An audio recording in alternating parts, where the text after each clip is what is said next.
Hello everyone. ఈరోజు ఒక important topic గురించి మాట్లాడదామని వీడియో చూస్తున్నా. అదేంటంటే రీసెంట్గా ఒక పేషెంట్ వచ్చాడు మా దగ్గరికి. ఆయన కంప్లైంట్ ఏంటంటే ఎల్బో జాయింట్ బోన్ డిస్లోకేట్ అయ్యి ఫ్రాక్చర్ అయింది, అంటే బొక్క జరిగి విరిగిపోయింది. అయితే ఈ పేషెంట్కి ఇట్లా జరగడం వల్ల చుట్టుపక్కల వాళ్ళు చెప్పిన దాని ప్రకారంగా ఈయన కట్లు కట్టించుకోవడానికి వెళ్ళాడు. కట్లు కట్టించుకోవడానికి వెళ్తే అక్కడ ఏం చేశారనంటే ఒక 6 నుంచి 8 మంది ఈయనను పట్టుకొని చంకల్లో కాలు పెట్టి చేతిని గట్టిగా లాగి దానికి కట్లు కట్టడం మొదలుపెట్టారు. ఇట్లా దగ్గర ఒక 8 నుంచి 9 కట్లేమో కట్టించాడు. అంటే ఒక 2 నెలల ప్రాసెస్ జరిగింది ఇదంతా.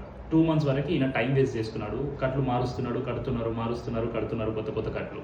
ఇట్లా జరిగింది. ఫైనల్గా లాస్ట్ కట్ అయిపోయిన తర్వాత చెయ్యి పైకి రావట్లేదని పేషెంట్ కంప్లైంట్ చేస్తే ఆయన అన్నాడంట, కట్లు కట్టే అతను, మీరు ఫిజియోథెరపీ దగ్గర పోతే సెట్ అవుతుంది అని చెప్పేసి అని అన్నాడంట. పేషెంట్ ఫైనల్గా మా దగ్గరకు వచ్చినాడు ఫిజియోథెరపీ చేయించుకోవడానికి. సార్ నాకు ఇట్లా ప్రాబ్లం అయింది, ఈ చెయ్యి పైకి రావట్లేదని వస్తే నేను చెక్ చేస్తే చాలా టైట్ అయిపోయింది. షోల్డర్ మన ఎల్బో జాయింట్ అంతా మొత్తం టైటన్ అయిపోయింది. ఈవెన్ ఒక 5 to 10 degrees కూడా మూవ్ అవ్వట్లేదు జాయింట్. అయితే నేను మళ్ళీ ఎక్స్రే సజెస్ట్ చేశాను. ఎక్స్రే చూస్తే రీసెంట్ ఎక్స్రేలో కూడా ఫ్రాక్చర్ అలాగే ఉంది, ఇంకా ఆనుకుపోలేదు, హీల్ అవ్వలేదు. సో దాని టైం కూడా దాటిపోయింది, చేసేది ఏమీ లేదు. నేను పేషెంట్కి అదే చెప్పాను. సో ఇప్పుడు ఏం చేసేది లేదు.